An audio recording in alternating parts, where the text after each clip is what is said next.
les hago una pregunta para que ustedes escarben en su memoria. Les hago esta pregunta para que abran los archivos y traigan al presente un recuerdo que estoy seguro que es un recuerdo fuerte. Y la pregunta es esta: ¿has estado en espera de que alguien llegue después de muchos días o semanas de haberse alejado de ti? Después de haberse ido físicamente a otro lugar, ¿has estado en espera de una persona? Quizá meses, quizá años.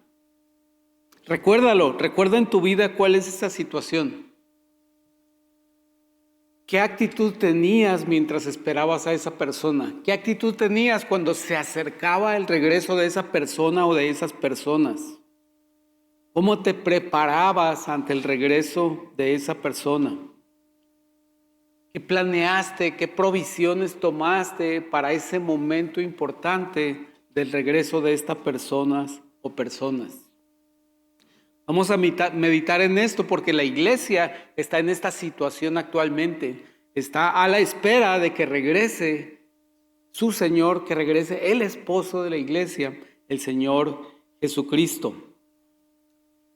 Normalmente en un mensaje buscamos que un mensaje aclare ciertas dudas que existen en ustedes.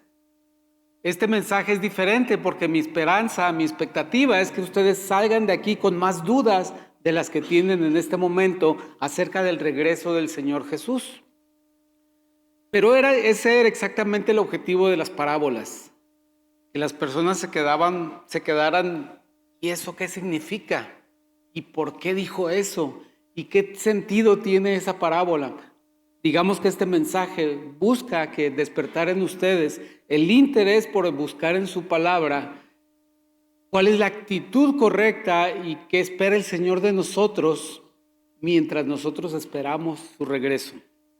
Entonces, voy a leer casi los 2 capítulos completos en diferentes partes, entonces considere que la parte de la lectura de estos 2 capítulos, Mateo 24 y 25, pues de ahí los tacha de su plan de lectura anual para que ya los dé por cubiertos, ¿verdad? Pero entonces, esto que viene siendo esta parte del retiro del Señor Jesucristo, es decir, cuando Él se está retirando y ha sido rechazado por su pueblo, Él da 3 discursos, 3 mensajes. El primero de ellos fue cuando condenó a los fariseos por las preguntas que le hicieron. Y ahora explica cómo se verá el reino en el futuro, cómo se verá el reino cuando Jesucristo llegue a reinar a la tierra y a las naciones. Y el tercer mensaje es la preparación que le da a los discípulos para ese evento cruento que será el sacrificio del Señor Jesucristo. Entonces estamos en ese momento. Recordemos también que todas estas respuestas que el Señor da, el hecho de que el Señor hablara de su regreso, del final de los tiempos, de los eventos del final de los tiempos, es una respuesta a las preguntas que le hicieron los discípulos. Y ellos le preguntaron, ¿cuándo van a hacer estas cosas? ¿Y qué señal habrá de tu regreso? ¿Y qué señal habrá del final de los tiempos? Entonces el Señor Jesús hace una respuesta y lo interesante es que el Señor no le responde únicamente a esos hombres que le preguntaron en aquel momento. El Señor Jesús le contesta a todo el judaísmo de ese momento y al judaísmo del futuro, y al mismo tiempo le está contestando a los judíos del pasado acerca de estas mismas preguntas. También le está contestando a los creyentes en Él en aquel tiempo, a sus discípulos, a los gentiles que habían creído en Él, y le está contestando a la iglesia que seguiría por los siguientes 2000 años, y siguen contando. Pero también la respuesta que el Señor Jesucristo da es para las naciones que han vivido en estos 2000 años y sigue contando y seguirán viviendo. Entonces el Señor hace una respuesta amplia sobre cuáles serán los eventos del final del tiempo, qué señales habrá de su venida y qué señales habrá del establecimiento de su reino.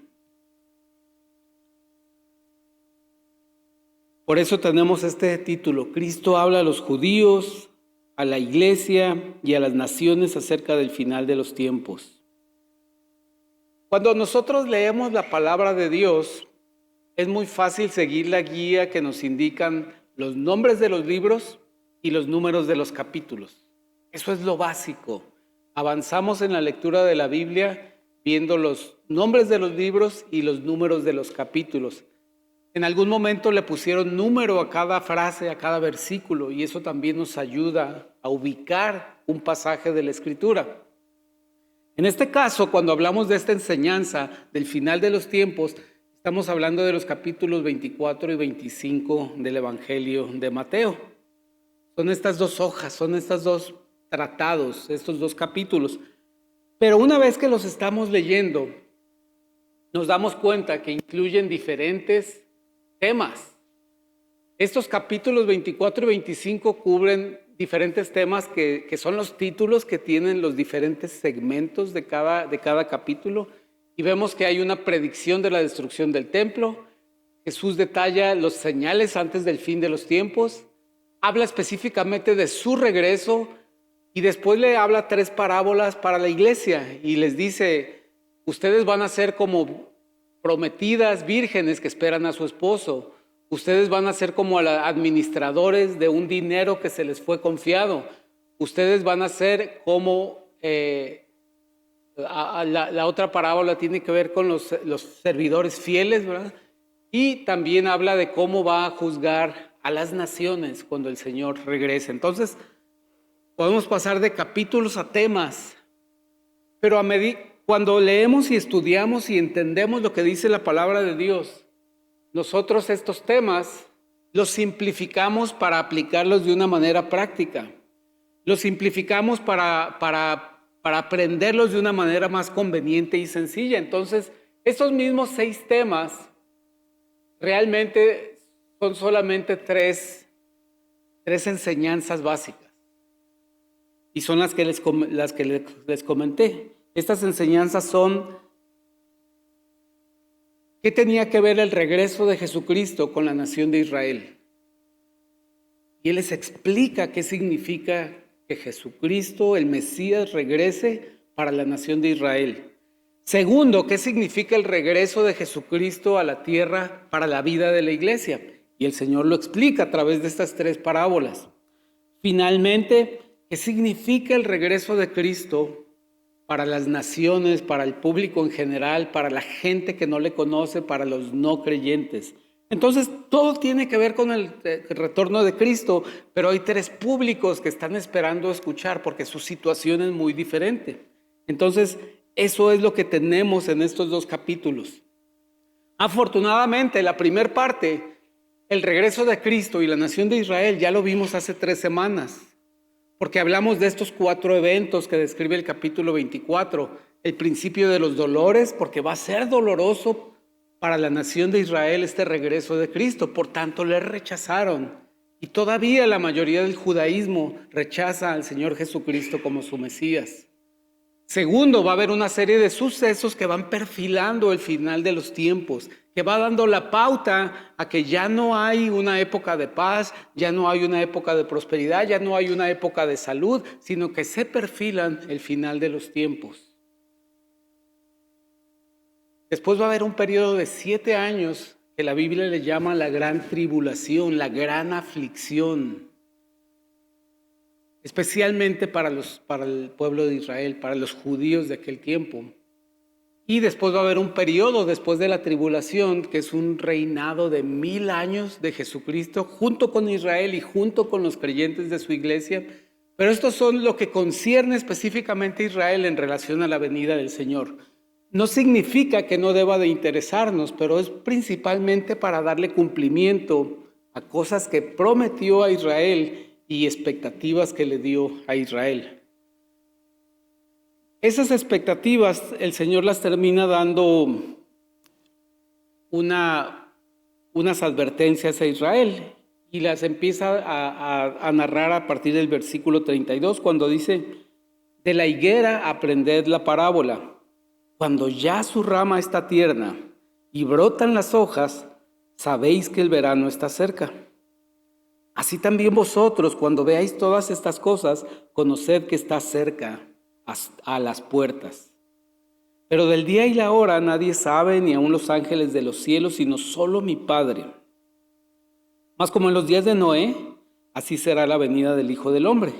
Porque como en los días antes del diluvio estaban comiendo y bebiendo, casándose y dándose en casamiento, hasta el día que Noé entró en el arca, y no entendieron hasta que vino el diluvio y se los llevó a todos, así será también la venida del Hijo del Hombre. Entonces estarán dos en el campo, el uno será tomado y el otro será dejado. Dos mujeres estarán moliendo en un molino, una será tomada y la otra será dejada. Velad pues, porque no sabéis a qué hora ha de venir vuestro Señor.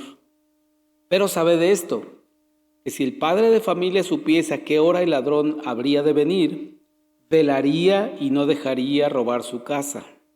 Por tanto, también vosotros estad preparados, porque el Hijo del Hombre vendrá a la hora que no pensáis. El Señor hace 3 exhortaciones, pero todavía en el contexto del mensaje que le está dando Israel. Sin embargo, es sabiduría de la cual nosotros podemos tomar ventaja. La higuera es un símbolo de Israel. Cuando veamos que Israel reverdece como nación, sabemos que la venida del Señor está cerca. ¿Qué tan cerca? No sabemos si son décadas o generaciones. No sabemos si son lustros o siglos, pero el punto es que veremos que Israel reverdece como nación. No podemos asegurar en este momento si Israel como nación ha reverdecido. Algunos dirían que sí, no hay un consenso absoluto sobre este punto. Y así como dice en la segunda ilustración, en la segunda advertencia, así como Noé y su familia sobrevivieron al diluvio, así también Israel sobrevivirá a esta etapa de la gran tribulación del futuro, estos 7 años. Esta es una de las dudas que les quiero sembrar en algunos. ¿Por qué volvió a mencionar esta palabra de tribulación? ¿Y por qué es un periodo específico de 7 años? ¿Por qué? ¿Por qué? ¿Por qué? Esas son las dudas que quiero que alimentes y que satisfagas mediante tu estudio bíblico personal.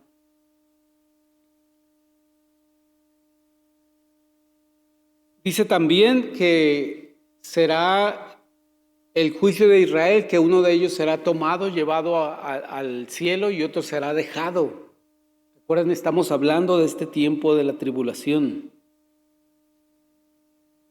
Y finalmente, en estas exhortaciones que le hace Dios a Israel, nos deja una ambigüedad, porque dice el Señor, no sabéis a qué hora vendrá, ¿verdad? Dice el versículo 42, velad porque no sabéis la hora a la que habrá de venir el Señor.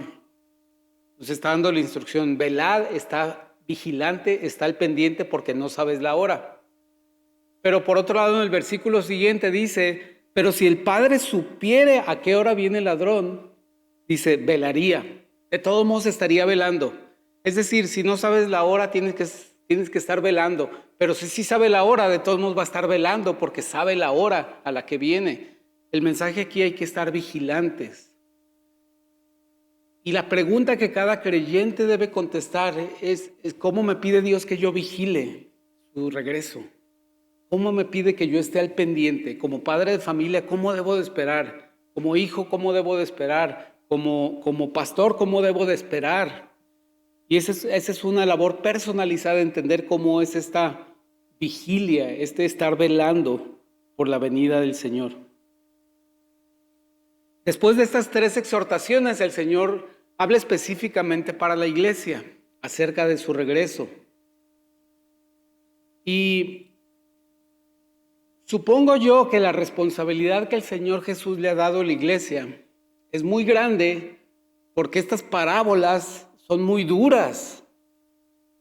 Dicen palabras muy fuertes.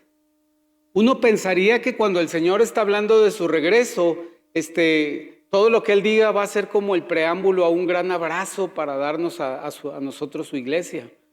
Pero lo cierto es que estas 3 parábolas son durísimas para entenderlas y durísimas para ser confrontados personalmente y como iglesia sobre lo que estamos haciendo.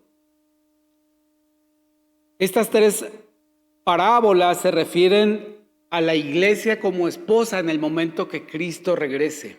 Ese punto de encuentro y lo que la iglesia está haciendo años y momentos antes. Y es muy dura porque cuando Jesús se está refiriendo a la iglesia, está hablando de una iglesia que está formada de personas que una parte son creyentes y otra parte no son creyentes. Más adelante va a decir que son las ovejas y los cabritos. Unos que son de otra especie, unos que sí son de su rebaño y otros que no son. Y estas 3 parábolas no mencionan señales. No mencionan señales porque si hubiera señales, entonces sí se sabría la hora en la que el Señor va a regresar. Es decir, a su iglesia no le va a dar un indicador preciso de su regreso. Solamente le dice, tienes que estar vigilante y tienes que estar listo para recibirme en cuanto a tu santidad, en cuanto a tu lealtad a mi servicio y en cuanto a tu devoción a tu Dios. Y estas parábolas lo que buscan es describir las actitudes de los creyentes. Perfilan actitudes, no fuerza de voluntad, no templanza de la iglesia, no disciplina de la iglesia. Reflejan las actitudes que la iglesia y los creyentes deben de tener. Porque hermanos, nosotros los creyentes no estamos a la espera de señales. Estamos a la espera de una persona que es Jesucristo, nuestro Salvador. Nosotros los creyentes no anhelamos señales, no anhelamos entender un código que nos va a pedir interpretar un año o una fecha. Estamos anhelando ver a la persona de Jesucristo acercándose a nosotros, llegando del cielo para llevarnos junto con Él. Ese es el mensaje de estas 3 parábolas que reflejan la actitud que el Señor espera ver en su pueblo. Dice en el versículo 45, ¿quién es pues el siervo fiel y prudente, al cual puso su Señor sobre su casa para que les dé el alimento a tiempo? Bienaventurado aquel siervo al cual, cuando su Señor venga, le halle haciendo así. De cierto os digo que sobre todos sus bienes le pondrá. Pero si aquel siervo malo dijera en su corazón, mi Señor tarda en venir, y comenzare a golpear a sus consiervos y aún a comer y a beber con los borrachos, vendrá el Señor de aquel siervo el día que éste no espera y a la hora que no sabe, y lo castigará duramente y pondrá su parte con los hipócritas. Allí será el lloro y el crujir de dientes. Es decir, el Señor está hablando a la iglesia, diciéndole, en la iglesia puede haber siervos fieles y puede haber siervos infieles. Me gusta pensar en esto, como habla de proveer alimentos. Lo siento personalmente una alusión a aquellos que enseñamos y compartimos la palabra. ¿Estamos alimentando correctamente a la iglesia con lo que enseñamos, con lo que compartimos? ¿Estamos inspirando correctamente, seleccionando aquellos pasajes correctos de la Escritura para inspirar y enseñar y equipar a la iglesia? Cuando el corazón se enfría, la vida se torna descuidada. Es lo que vemos en estos siervos infieles. Dijeron, el Señor tarda. Tenemos aquí sus bienes, pues vamos a consumir algo. Al cabo de aquí a que Él regrese, volvemos a recoger otra cosecha. Las barricas volverán a estar otra vez llenas.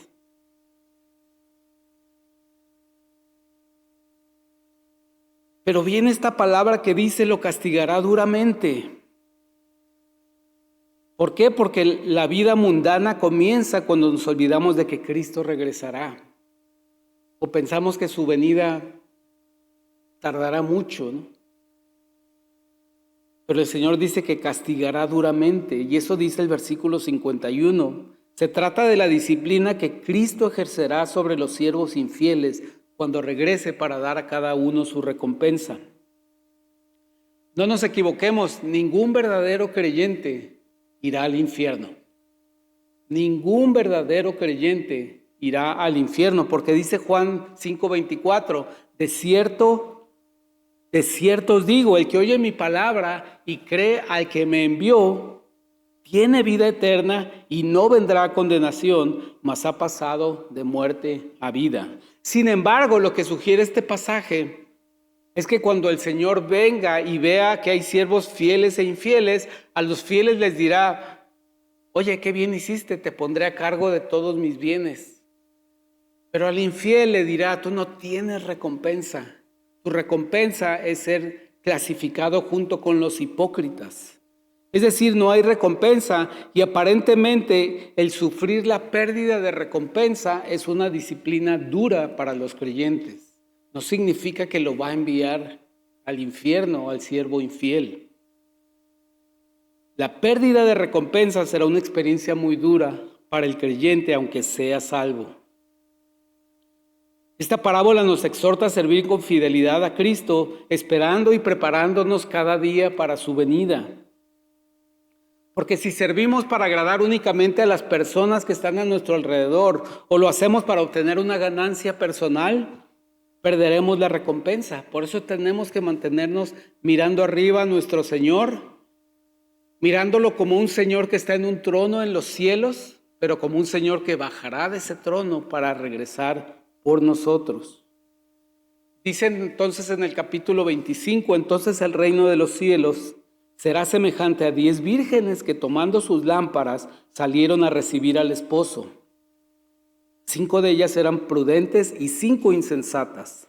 Las insensatas, tomando sus lámparas, no tomaron consigo aceite, mas las prudentes tomaron aceite en sus vasijas juntamente con sus lámparas.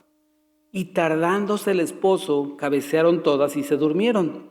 Y a la medianoche se oyó un clamor: ahí viene el esposo, salid a recibirle. Entonces todas aquellas vírgenes se levantaron y arreglaron sus lámparas, y las insensatas dijeron a las prudentes: dadnos de vuestro aceite porque nuestras lámparas se apagan. Mas las prudentes respondieron diciendo: para que no os falte a nosotras y a vosotras, id más bien a los que venden y comprad para vosotras mismas. Pero mientras ellas iban a comprar, vino el esposo. Y las que estaban preparadas entraron con él a las bodas y se cerró la puerta. Después vinieron también las otras vírgenes diciendo: Señor, Señor, ábrenos. Mas él respondiendo dijo: de cierto os digo que no os conozco. Velad pues, porque no sabéis el día ni la hora en que el Hijo del Hombre ha de venir. Prometidas prudentes y prometidas insensatas. Así como en la parábola anterior veíamos siervos fieles y siervos infieles, en esta parábola vemos que en la iglesia va a haber personas prudentes y va a haber personas insensatas, creyentes prudentes y creyentes insensatos. Este es un cuadro muy bonito de cómo es la iglesia y cómo ha sido por estos 2000 años más los que se acumulen. Porque tenemos una separación, es decir, el esposo no está. Tenemos a alguien que vino en su lugar, el Espíritu Santo está con nosotros, pero el esposo no está. Hay una separación como había entre estas vírgenes y su esposo, cuya llegada estaba anunciada.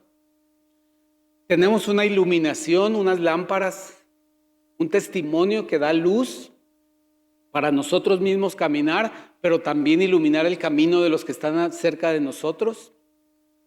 Este es otro parecido con esta parábola. Y hay una expectativa también. Ellas estaban expectantes de que llegara el esposo. Y vuelvo a la primera pregunta. ¿Alguna vez has estado esperando a una persona que prometió venir, que prometió regresar, que tiene una fecha de regreso y has estado anticipando ese regreso? Qué buen ejemplo de que están esperando a que llegue el esposo para consumar las bodas. Y así debe estar la iglesia. Así debe estar la iglesia, no metida en las noticias, no metida en los libros, a ver si son los tiempos, a ver si son las ocasiones, a ver si es la época, si esto es así, si nos acercamos dos rayitas, si nos alejamos 2 rayitas a este evento. No, más bien, ¿cuándo llegará el esposo? Esa es la expectativa que el Señor quiere. Estemos deseando ver el rostro de nuestro Señor Jesús. Que cuando celebramos la cena del Señor, todo mundo pensemos, tal vez esta sea la última. Tal vez ya faltan pocas para que estemos celebrando con nuestro Señor las bodas del Cordero. Aquí viene el esposo.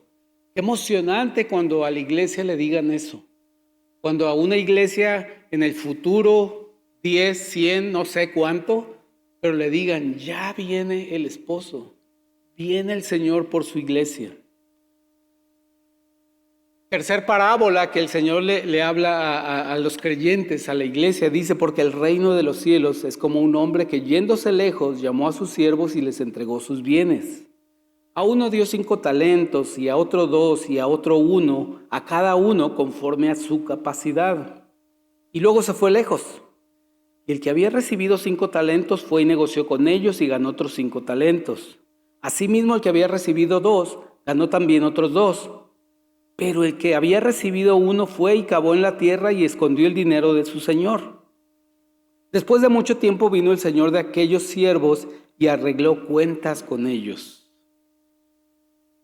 Y llegando el que había recibido 5 talentos, trajo otros 5 talentos diciendo, Señor, 5 talentos me entregaste, aquí tienes, he ganado otros 5 talentos sobre ellos.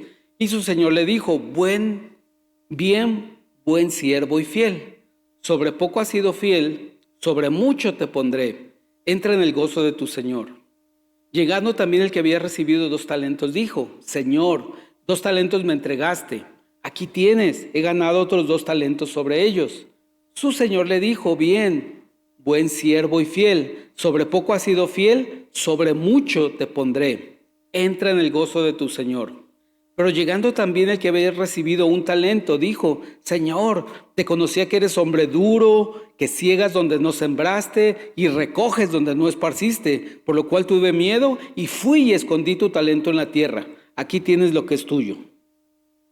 Respondiendo su señor le dijo, siervo malo y negligente. Sabías que ciego donde no sembré y que recojo donde no esparcí. Por tanto, debías haber dado mi dinero a los banqueros y al venir yo hubiera recibido lo que es mío con los intereses. Quitadle pues el talento y dadlo al que tiene 10 talentos, porque al que tiene le será dado y tendrá más. Y al que no tiene, aun lo que tiene le será quitado, y al siervo inútil echadle en las tinieblas de afuera. Allí será el lloro y el crujir de los dientes. Esta tercer parábola no habla de fieles o infieles, no habla de prudentes o insensatas, pero habla de útiles e inútiles. Y eso dice de la iglesia, que eso existe en la iglesia. Y nos advierte que seamos útiles al Señor, que sirvamos al Señor. Ahora, déjenme proponer algo aquí en base a lo que dice la palabra. De cualquier manera no se trata de algo esencial, no es un tema controversial. Pero aquí habla de talentos y tradicionalmente pensamos que los talentos son las habilidades. Los talentos son las capacidades que nos dio el Señor. Y eso sería cierto si no fuera porque el Señor incluye en este pasaje, dice, y le dio a unos dio 5 talentos y a otro 2 y a otro 1, a cada uno conforme a su capacidad. Es decir, el talento es una cosa diferente que la capacidad. Hay 3 formas por las que adquirimos capacidad.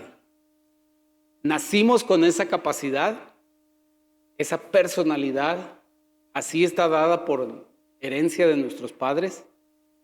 O esta capacidad la adquirimos en la vida, con nuestra formación profesional, con nuestra formación familiar, con nuestra formación de vida.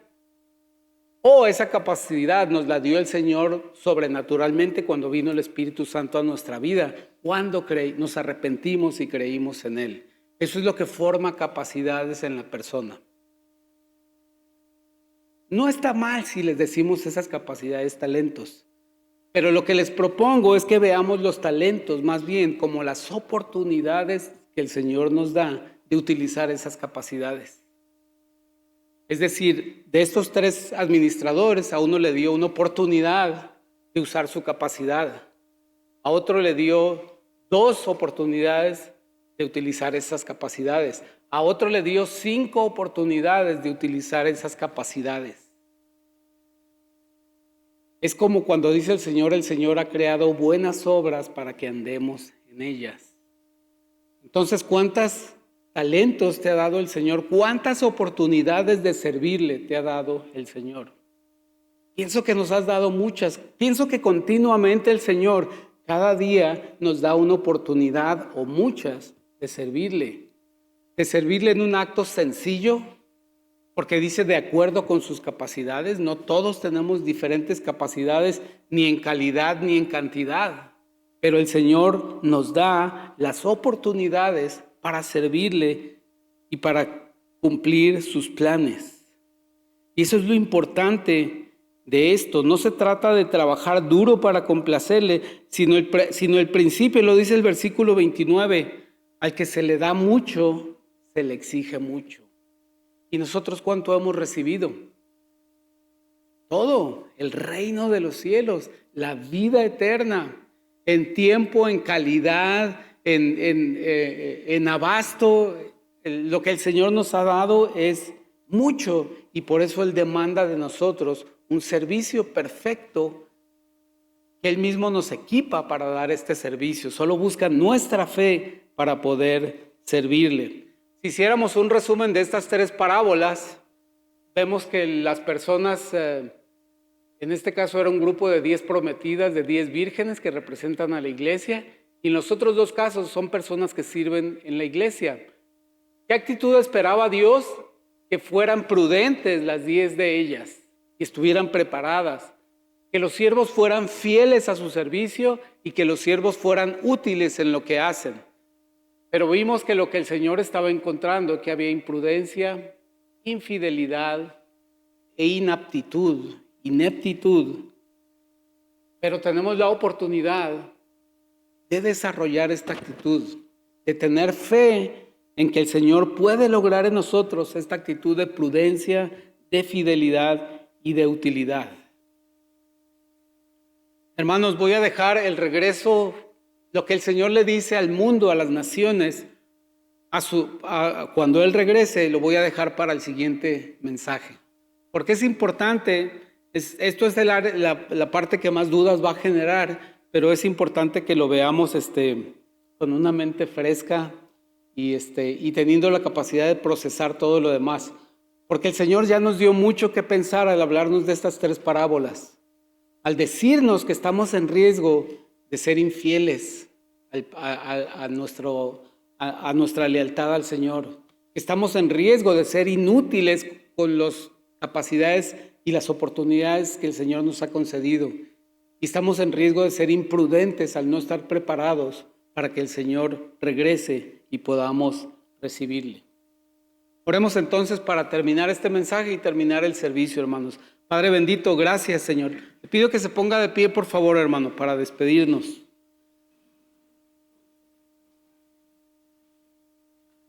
Padre bendito, gracias por la oportunidad de escuchar tu palabra con respeto, pero también con anhelo de aprender y de entender que esta palabra tiene una utilidad individual en la vida de cada persona y también acarrea un reto a la vida de cada persona. Tu palabra está destinada para guiarnos a subordinarnos a tu palabra, subordinarnos a tu soberanía, subordinarnos a la sabiduría de tu mejor consejo, Señor, porque tú tienes siempre el mejor plan para nuestras vidas y tú expones tu palabra para que estemos de acuerdo con esto, Señor. Entonces, cuando vemos y que tú le hablas a tu iglesia acerca de tu regreso y nos dices que seamos cuidadosos, que no seamos imprudentes, que seamos cuidadosos y no nos encuentres en negligencia con nuestras responsabilidades, que seamos cuidadosos y no seamos no seamos infieles en cuanto a la lealtad que tenemos para contigo y para con tu iglesia, Señor. Es un llamado personal, es un reto personal al que tú nos estás llamando, Padre. Yo te pido que cada uno de mis hermanos, así como contestó la pregunta con la que inicié el mensaje, también te pueda contestar a ti estas preguntas, Señor, y pueda dejarse examinar por ti mismo, Señor. Que cada uno de ustedes, mis hermanos, puedan dejar que Dios examine su vida a la luz de cómo están sus actitudes al esperar el regreso del Señor Jesucristo.